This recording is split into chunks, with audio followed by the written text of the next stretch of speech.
अंग्रेजों की गुलामी मंजूर नहीं थी तो उन्होंने पूरी ताकत से विरोध की आवाज उठाई। एक बार नहीं, दो बार नहीं, बार बार उनकी गिरफ्तारी हुई। बर्फ की सिल्ली पर लिटाया गया, पीटा गया, सताया गया। आंख की रोशनी गई, दांत गए और कई अंग भंग हो गए। फिर पूरी आज़ादी मिली कांग्रेस को, आधी आज़ादी मिली देश को, मगर उनकी लड़ाई जारी रही। उन्हें नेहरू के दरबार की गुलामी भी नहीं मंजूर थी, इसलिए फिर से उन्होंने उसी ताकत से विरोध की आवाज उठाई। फिर से गिरफ्तारी हुई, कई बार गिरफ्तारी हुई, फिर से मुसीबतें आई, कई सारी दिक्कतें आई। जातिवादी कहा गया, नाजीवादी कहा गया, नेहरू द्वारा तो उन्हें सड़ियल और अड़ियल भी कहा गया। राजनैतिक दमन हुआ, चरित्र का हनन हुआ और कई तरह का लांछन लगा। खैर, फिर भी नहीं छोड़ी उन्होंने अपनी राह और चाह। वो आजीवन समाजवादी रहे, प्रगतिशील नारीवादी रहे, गांधी के आलोचक मगर थोड़े गांधीवादी रहे, बेहद क्रांतिकारी मगर थोड़े सुधारवादी रहे, हर बार हर हाल विशुद्ध जनवादी रहे। बेशक वो डॉक्टर राम मनोहर लोहिया ही थे जो डॉक्टर अंबेडकर की तरह गैर कांग्रेसवादी रहे, लड़े आखिरी दम तक, फौलादी रहे, समाजवादी रहे।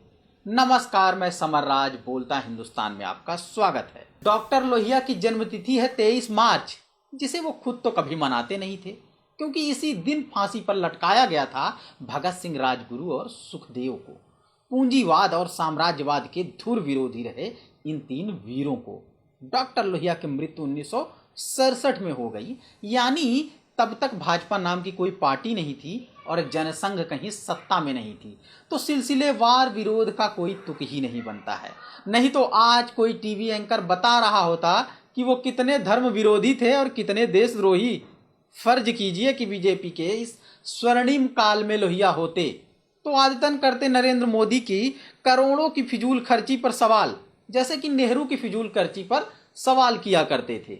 वो भाजपा सरकार से मांगने लगते पिछड़ों के लिए 60% आरक्षण, जैसे कि कांग्रेस के वक्त में नारे लगाया करते थे। वो बीजेपी की वसुंधरा राजे और स्मृति ईरानी के सामने चुनाव में लड़ा देते किसी मजदूर को, किसी मेहतरानी को, जैसे कि ग्वालियर की महारानी के खिलाफ चुनाव लड़ा चुके थे। लोकतंत्र में रानी और मेहतरानी को बराबर बता चुके थे, लोगों को इस बात का एहसास भी दिला चुके थे। वो बनारस से खुद लड़ जाते पीएम मोदी के खिलाफ चुनाव, जैसे कि फूलपुर जाकर नेहरू को कड़ी चुनौती दे चुके थे।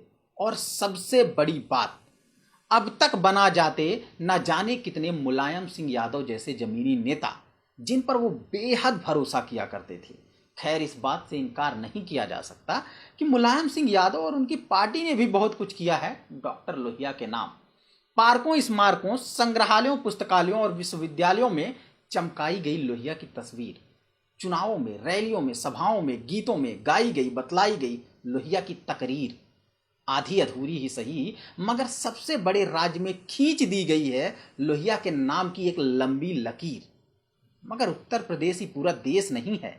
अकादमिक जगत हो या राष्ट्रीय मीडिया, यहाँ लोहिया की जगह कोई विशेष नहीं है। उन्हें साजिशन प्रोजेक्ट किया गया है जातिवादी नेता के तौर पर, क्योंकि वो जातिवाद के खिलाफ मुखर रूप से बोला करते थे। जाति छोड़ो, जनेऊ तोड़ो का आंदोलन चलाया करते थे। उन्हें बताया गया है उग्रवादी, क्योंकि वो 5000 साल की गुलामी के खिलाफ विद्रोह करने की महिलाओं से अपील करते थे, उनमें हिम्मत भरते थे। संस्कारी लोग तो उन्हें मानते होंगे कतई बेशर्म, क्योंकि धोखे और जबरदस्ती के सिवाय वो मर्द और औरत के बीच किसी भी रिश्ते को जायज मानते थे। यौन संबंधों पर बेहद खुले विचार रखते थे और साधन संपन्न समाज ने तो कभी नहीं लगाया उन्हें अपने गले, क्योंकि बनिया समाज में पैदा होकर भी वो खेतिहर, किसान, मजदूर की बात करते रहे, गैर बराबरी मिटाने की जिद करते रहे। नेहरू गांधी के विरोधी थे तो दक्षिणपंथी भी कर सकते थे उनकी पूजा, मगर तमाम लेख और किताब के जरिए वो उनके इरादे की भी पोल खोल देते हैं। पिछड़ों के लिए 60% आरक्षण मांगकर उनका भी खेल बिगाड़ देते हैं। भारत विभाजन के लिए जनसंघ को जिम्मेदार बताकर वो अपना स्टैंड क्लियर कर देते हैं। शायद आदतन मजबूर थे लोहिया, हर सड़ी हुई व्यवस्था के खिलाफ आवाज उठाने लगते थे। तभी तो नेहरू ने पलटकर उन्हें ही सड़ियल कह दिया। हालांकि वो सड़ियल नहीं, अड़ियल थे। उन्होंने संसद में कहा, आम आदमी के लिए रोज 3 आना और नेहरू के लिए 25,000 का खर्च। ये कैसी व्यवस्था है? ये कैसी गैर बराबरी है? ये कैसी विडंबना है। भला किसी शासक को पसंद होंगे ऐसे सवाल उठाने वाले, सच को सच और झूठ को झूठ बताकर आईना दिखाने वाले? मगर शासकों की ऐसी नापसंदी से, पुलिसिया दमन और घेराबंदी से, जेल जांच और तमाम नजरबंदी से जो न डरे आगे बढ़े, वही लोग कहलाएंगे लोहिया के लोग, समाजवादी, जनवादी, नारीवादी लोग।